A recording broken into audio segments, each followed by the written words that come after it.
골로새서 2장 12절에서 15절 말씀. 골로새서 2장 12절에서 15절 말씀 같이 공독하십니다. 너희가 세례로 그리스도와 함께 장사되고 또 죽은 자들 가운데서 그를 일으키신 하나님의 역사를 믿음으로 말미암아 그 안에서 함께 일으키심을 받았느니라. 또 범죄와 육체의 무할례로 죽었던 너희를 하나님이 그와 함께 살리시고 우리의 모든 죄를 사하시고 우리를 거스르고 불리하게 하는 법정으로 쓴 증서를 지우시고 제하여 버리사 십자가에 못 박으시고 통치자들과 권세들을 무력화하여 드러내어 구경거리로 삼으시고 십자가로 그들을 이기셨느니라. 아멘. 예수님의 제자들은 예수께서 십자가에 달려 죽으셨기 때문에 모든 것이 끝났다라고 생각을 했습니다. 예수께서 부활하실 것이다 라고 하는 기대는 일도 하지 않았다는 것이죠. 전혀 생각하지 않았습니다. 또한 예수님을 따르던 여인들도 마찬가지였습니다. 안식 후 첫날 이른 아침에 여인들이 향품을 준비해 두고 있었는데 그 향품을 가지고 무덤으로 갑니다. 무덤으로 가면서 누가 그 주님을 가둬뒀던 그 돌 무덤에 그 바위를 누가 굴려줄 수 있을까 하면서 무덤으로 갔습니다. 이 향품을 가지고 간 이유는 시신에다가 계속 향품을 바르면 그 시신이 썩지 않고 미이라가 된다고 합니다. 예수님을 사랑했던 여인들이 예수님의 시신이라도 미이라로 만들어서 계속해서 보고자 하는 그런 마음이 있었다는 것이죠. 그러나 여인들이 무덤에 도착했을 때에 그 무덤은 열려 있었고 예수님의 시신은 그 자리에 없었습니다. 빛난 옷을 입은 천사가 나타나서 말하죠. 그는 여기에 계시지 않다. 살아나셨다. 라고 말씀을 합니다. 그리고 생전에 예수님께서 그들에게 하셨던 말씀을 기억하게 하죠. 인자가 죄인의 손에 넘겨져 십자가에 못 박히고 제3일에 다시 살아나야 하리라 하신 말씀을 기억하라. 이렇게 천사가 가르쳐 주었습니다. 이 천사의 말을 듣고 이 여인들이 달려간 곳은 사도들이 숨어 있는 곳이죠. 사도들에게 가서 말합니다. 천사가 이렇게 말씀해 주셨고 예수님이 부활하셨다고 그랬습니다. 이렇게 하니까 사도들이 뭐라고 반응했냐면 무슨 헛소리야 이렇게 반응을 했다는 것입니다. 믿지 않았다는 것이죠. 도무지 알아들을 수 없는 말을 네가 하고 있구나 이렇게 하면서 받아들이지 않았습니다. 이 부활이라고 하는 것은 죽음을 전제하고 있잖아요. 그래서 예수님께서 분명하게 죽으셨다라고 하는 것과 이 사도들을 비롯한 예수를 따르던 많은 사람들이 예수께서 다시 살아날 것이다 라고 하는 생각을 전혀 하지 않고 있었다는 것을 이 성경은 일관되게 증언하고 있습니다.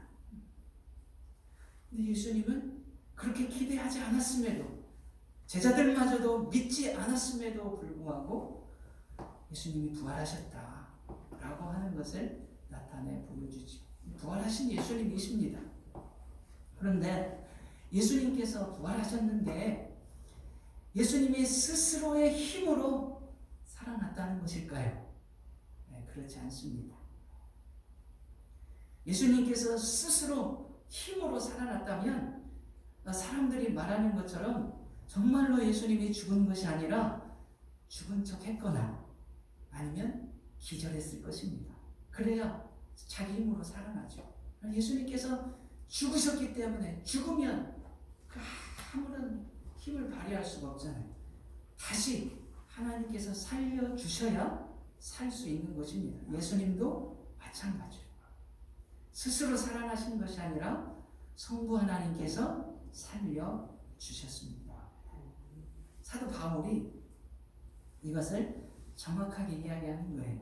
갈라디아 교회에 편지할 때 자기를 그렇게 소개합니다. 갈라디아 1장 1절 보면 사람들에게서 난 것도 아니요 사람으로 말미암은 것도 아니요 오직 예수 그리스도와 그를 죽은 자 가운데서 살리신 하나님 아버지로 말미암아 사도된 바울은 이렇게 소개합니다. 그래서 오직 예수 그리스도와 그를 죽은 자 가운데서 살리시니라. 하나님 아버지께서 예수를 살리셨다. 그분이 나를 사도로 세우셨다. 이렇게 소개를 합니다. 그리고 오늘 본문 12절 말씀에서도 이렇게 말하죠. 본문 12절 말씀을 한번 읽어보시죠. 너희가 세례로 그리스도와 함께 장사되고 또 죽은 자들 가운데서 그를 일으키신 하나님의 역사를 거기까지. 거기 보니까 또 죽은 자들 가운데서 그를 일으키신 그가 누구예요? 예수님.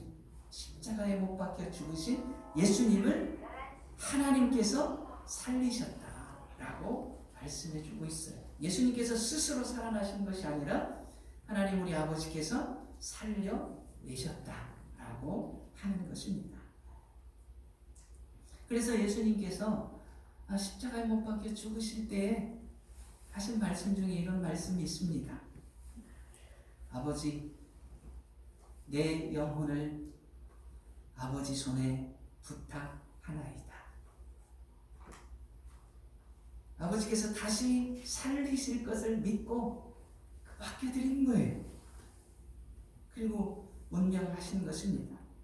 바울은 또 하나님, 성부 하나님께서 예수를 어떻게 살리셨는지 그것을 또 설명해 주는 성경 구절이 있습니다. 로마서 8장 11절인데 예수를 죽은 자 가운데서 살리신 이의 영이 너희 안에 거하시면 그리스도 예수를 죽은 자 가운데서 살리신 이가 너희 안에 거하시는 그 영으로 말미암아 너희 죽을 몸도 살리시리라. 이렇게 말씀하십니다. 여기에서 예수를 죽은 자 가운데서 살리신 이의 영이라고 말씀해주고 있는데 이 영이 누굴까요? 성령 하나님을 이야기하는 것이죠. 우리 성부 하나님께서 하나님 우리 아버지께서 그 아들 예수를 죽은 예수를 살리실 때에 성령 하나님을 보내셔서 살리셨다라고 하는 것입니다. 그 성령 하나님께서 우리 안에 오셔서 우리도 그 부활하신 예수님을 믿게 하시고 우리를 또한 그렇게 살게 해 주셨습니다.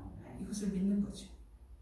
그렇다면 성령 하나님께서 우리 안에 오시기 전에 우리는 어떤 존재였느냐 라고 하는 것이죠. 어떤 존재? 죽은 존재. 죽었다 라고 말해주고 있습니다. 그렇다면 이제 그 반문을 할 수가 있죠. 아니, 죽었다면 숨도 못 쉬고 움직일 수도 없는 그런 상태가 아닙니까? 지금 사람들 모두가 숨 쉬고 움직이고 돌아다니고 말하고 활동하는데 왜 죽었다고 말할 수 있습니까? 살아있는 것이 아닙니까? 이렇게 말할 수 있습니다. 오늘 이렇게 참 꽃꽂이를 이렇게 갖고 오신 것을 보니까 참 감사해요. 감사하는데 이 꽃꽂이가 지금 살아있는 꽃일까요? 죽은 꽃일까요?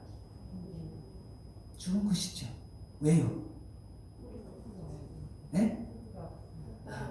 뿌리에서 잘려져 나갔기 때문에. 지금 아주 꽃꽂이를 어제 해왔기 때문에 꽃이 싱싱하고 살아있는 것 같습니다. 그러나 이 꽃은 이 가지와 함께 뿌리에서 잘려졌기 때문에 시들고 말라버릴 것입니다. 그래서 이 꽃은 살아있는 꽃이 아니라 죽었다라고 말하는 것입니다. 이와 마찬가지라는 것이죠. 우리가 그럼 어떤 상태냐? 사람들은 하나님에게서 나왔습니다. 하나님께서 우리를 만들어주셨고 하나님과의 관계가 계속해서 맺어져 있어야 산 사람입니다. 근데 하나님과 관계가 단절된 순간 이 뿌리가 잘려진, 가지가 잘려진 나뭇가지나 꽃처럼 그런 상태다라고 하는 것입니다. 다 숨을 쉬고 먹고 움직이고 살고 있지만, 그래서 살아있는 것 같지만 영적으로는 하나님과 단절됐기 때문에 죽었다라고 말하는 것입니다. 그래서 죽은 자는 자기 스스로의 힘으로 살아날 수가 없습니다. 그래서 이것을 13절에서 범죄와 육체의 무할례로 죽었던 너희라고 표현해주고 있어요. 죽었던 너희라는 것은 이미 죽어 있었다, 죽어가고 있다가 아니라 죽어 있었다라는 표현입니다. 근데 무엇 때문에 죽었냐? 범죄와 육체의 무할례로. 무할례라고 하는 말은 할례를 받지 않았다라고 하는 뜻입니다. 이 할례를 받지 않음으로 하나님의 언약에 포함되지 않았다는 것이죠. 이스라엘은 자기들이 하나님의 백성이다라고 하는 뜻으로 할례를 받았습니다. 하나님께서 자기를 구원해 주실 언약의 증표, 이것이 할례라고 하는 것이죠. 그런데 이 골로새서를 읽는 독자들은 이 할례를 받지 않은 이방인이었습니다. 그래서 너희들은 무할례자들이다.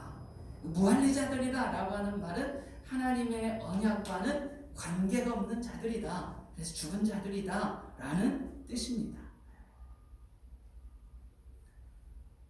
로마서 6장 23절에 보면 죄의 싹은 사망이에요.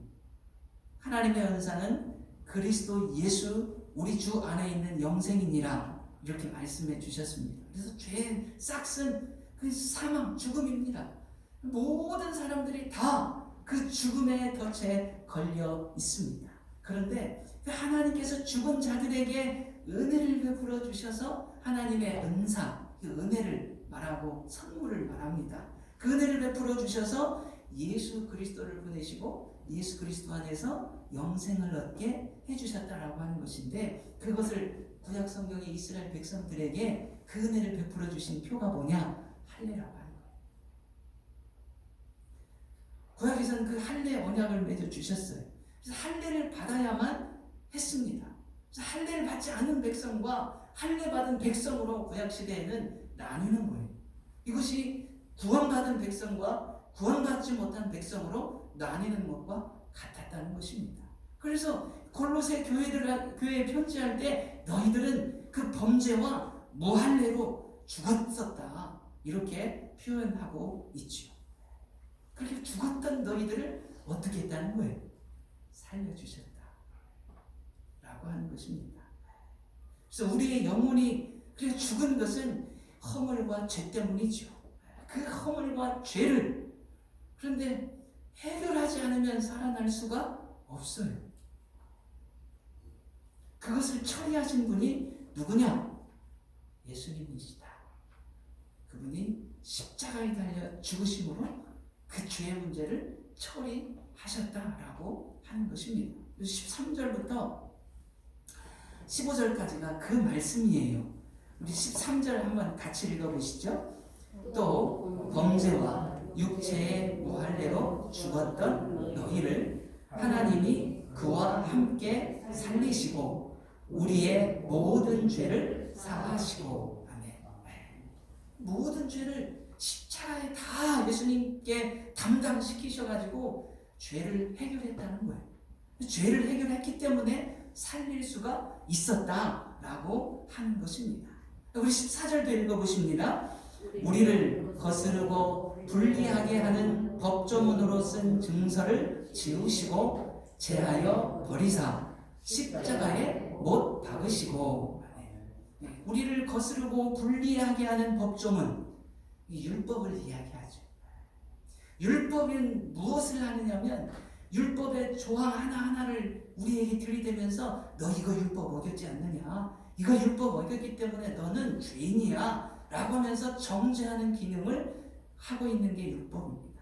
그 법조문이 우리를 계속해서 어떻게 불리하게 만드는 거예요. 하나님 앞에 섰을 때 이 율법을 딱 들이대가지고 이 사람은 이렇게 잘못했습니다. 이런 죄를 저질렀습니다. 이렇게 정죄를 하기 시작하면 우리는 구원받을 수 있는 길이 없다라고 하는 거예요. 근데 그 법조문으로 쓴 증서 이것들을 어떻게 하셨다? 지워버렸다. 예전에는 지금은 막 펜으로 이렇게 했기 때문에 잘 안 지워지잖아요. 예전에는 예수님 시대에 따른 이렇게 먹 같은 걸로 써기 때문에 물 같은 걸로 이렇게 싹 지우면 지워진대. 그래서 그렇게 지워버렸다. 그리고 제하여 버렸다 라고 하는 것입니다. 그래서 그 법조문이 싹 제하여졌기 때문에 그것이 더 이상 나에게 그 율법의 정죄의 기능을 할 수가 없게 되었다라고 하는 것입니다. 그것을 여기에서 십자가에 못 박으시고 라는 표현을 쓰고 있습니다. 십자가에 못 박았다라고 하는 것은 예전에는 사람들이 이게 무슨 뜻이냐면 내가 빚을 졌거나 누구에게 잘못했거나 이런 일들이 있을 때에 그것을 이제 얼마 벌금 했다라고 할 때에 내가 갚을 능력이 없는데 다른 사람이 와가지고 그것을 다 갚아주고 제하여 버린다는 거예요. 그리고 그 갚았다고 하는 증서를 못으로 박아갖고 사람들이 다 볼 수 있게끔. 그래서 이 사람은 더 이상 죄인이 아니다.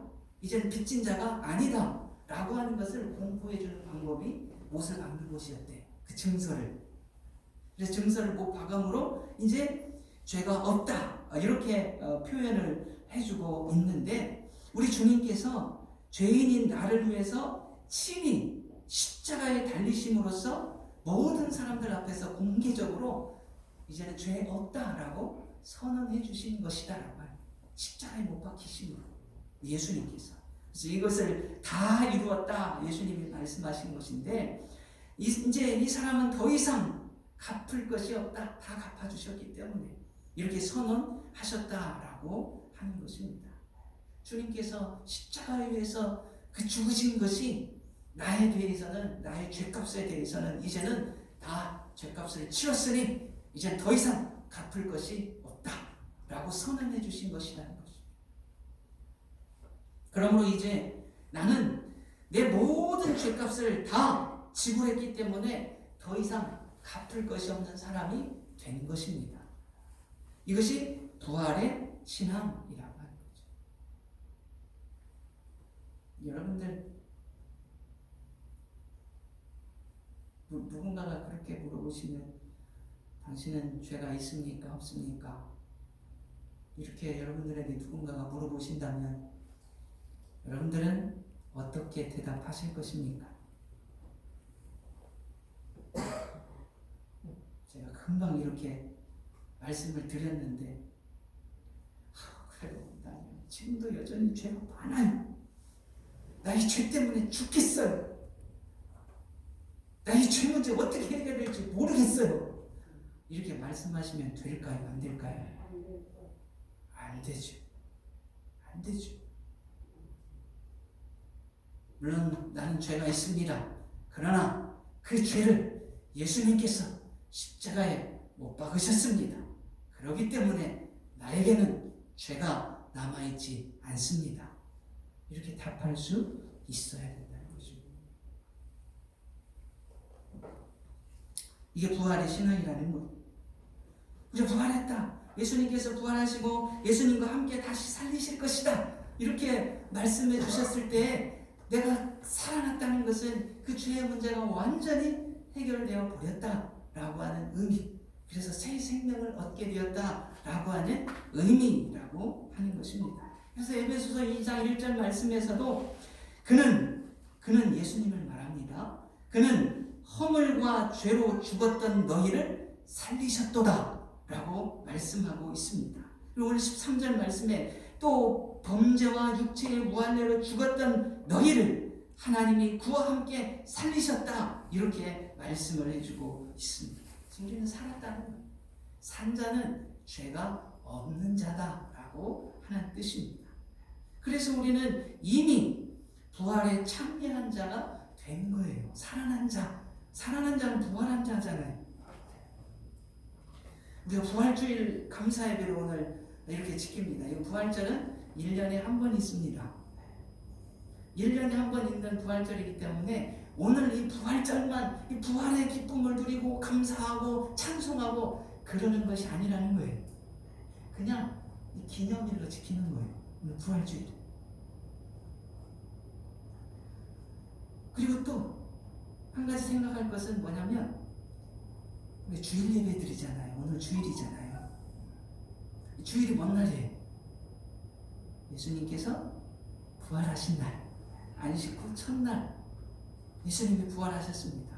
그 예수님의 부활을 기념해서 이제 안식일을 지키는 것이 아니라 주일을 우리가 지키는 것이고, 주일날 부활하신 그날 우리가 새 생명을 얻은 자로서 예배드리는 거예요. 그래서 날마다 주일은 뭔 날? 부활의 날. 부활의 날로 그 감사하는 마음으로 우리가 모이고 찬송하고 예배하는 그런 것입니다. 그뿐만 아니죠. 우리는 죽었던 자라고 그랬습니다. 죽었던 자였는데 하나님께서 십자가로 우리를 살려주셨어요.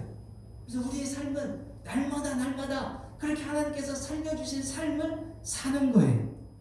그렇게 살기 때문에 날마다가 무슨 날? 부활의 날. 부활의 날. 그래서 날마다 이른 아침 딱 잠에서 깨면 하나님께서 나를 또 부활시켜 주셨군요. 감사합니다. 이 부활의 날 기쁨으로 감사함으로 살겠습니다. 우리가 이렇게 고백할 수 있는 것입니다. 날마다 그 새 생명을 얻은 부활의 은혜를 감사하는 삶을 살 수 있기를 바랍니다. 이거 받아들이는 거예요. 어떻게 해요? 믿음으로. 이 믿음을 12절 말씀에서 세례라고 하는 거예요. 세례. 12절을 다시 한번 읽어보십니다. 다시 한번 12절.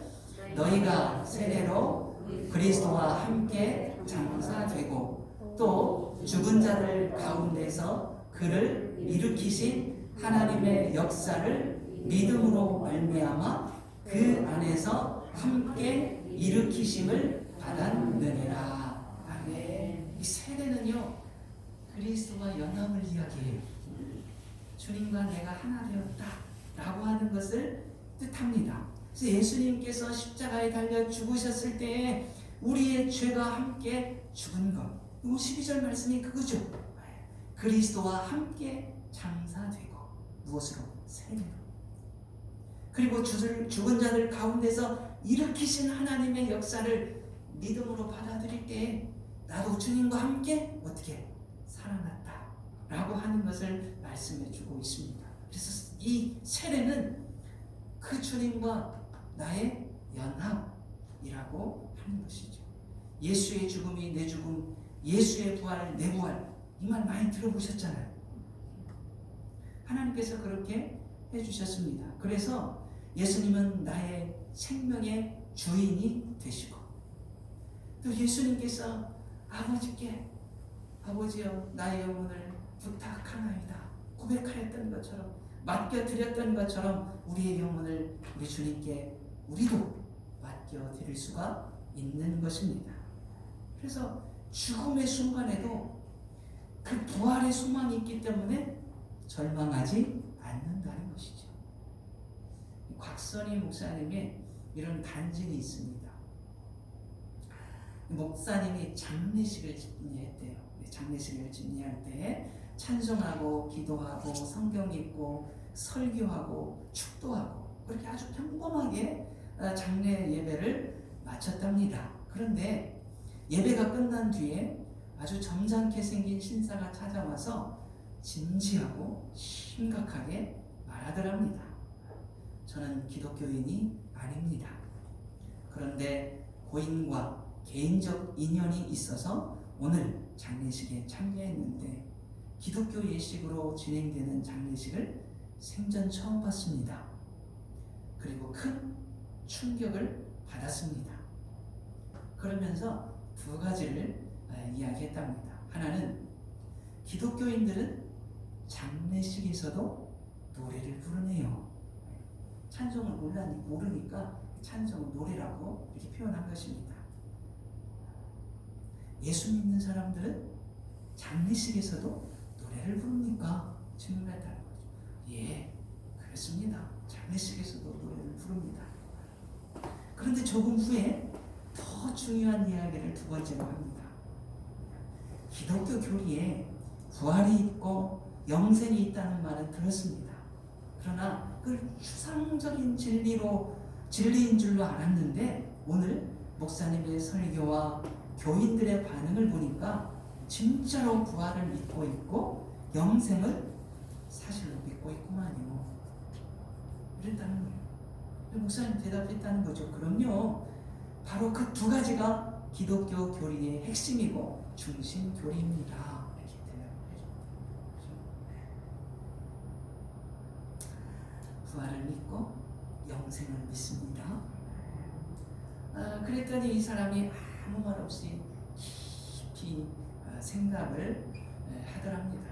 그리고 그 다음 주일부터 교회에 나왔다고 그런 간증을 하셨다는 것이죠.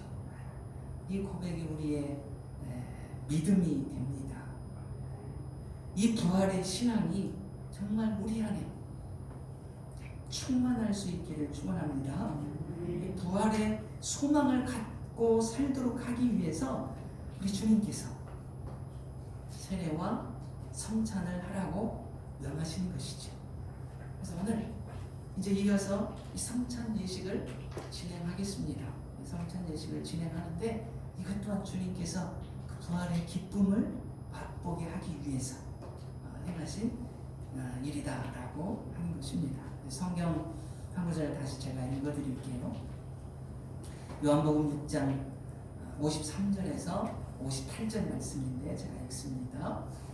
예수께서 이르시되 내가 진실로 진실로 너희에게 이르노니 인자의 살을 먹지 아니하고 인자의 피를 마시지 아니하면 너희 속에 생명이 없느니라. 내 살을 먹고 내 피를 마시는 자는 영생을 가졌고 마지막 날에 내가 그를 다시 살리리니 내 살은 참된 양식이요 내 피는 참된 음료로다. 내 살을 먹고 내 피를 마시는 자는 내 안에 거하고 나도 그 안에 거하나니 살아계신 아버지께서 나를 보내심에 내가 아버지로 말미암아 사는 것 같이 나를 먹는 그 사람도 나로 말미암아 살리라. 이것은 하늘에서 내려온 떡이니 조상들이 먹고도 죽은 그것과 같이 아니하여 이 떡을 먹는 자는 영원히 살리라. 이 성찬 예식은 우리 주님께서 잡히시던 날 밤에 제자들과 떡을 나누시면서 친히 제정하신 것입니다. 그래서 예수님께서 그때 다시 재림하여 오실 그때까지 기념하라. 주님의 그 고난과 죽으심을 기억하라 라고 하시면서 행하도록 하셨죠. 이 떡은 예수님의 몸을 상징하고 그리고 그 잔에 담긴 포도주는 우리 주님께서 우리의 죄 사함을 위해 흘려주신 희생의 피, 언약의 피를 상징한다고 예수님께서 분명하게 가르쳐 주셨습니다. 그래서 우리는 예수님께서 재림하여 오실 그때까지 그의 주님의 고난과 죽으심을 기억하고 또 기념하고 전해야 될 책임이 있습니다.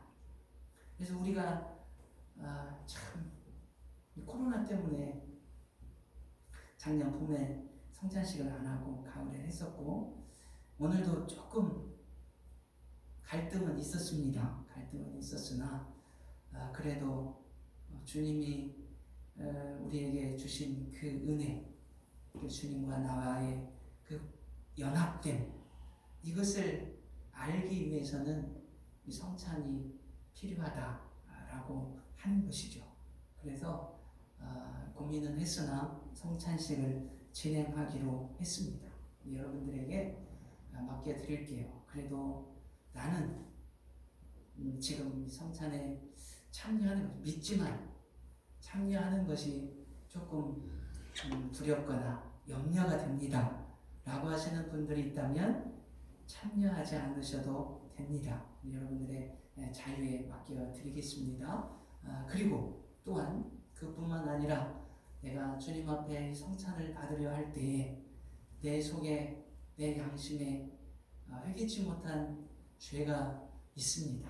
그래서 이 성찬에 참여하는 것이 꼭 내 죄를 먹는 것 같습니다 라는 마음가짐이 든다면 그분들도 참여하지 않는 것이 옳습니다. 그래서 분명한 것은 우리 주님께서 십자가에 달려 죽으심으로 나의 모든 죄와 허물을 십자가에 못 박아 버리셨다 라고 선언해 주셨고, 그것을 믿는 것이 세례라고 그랬습니다.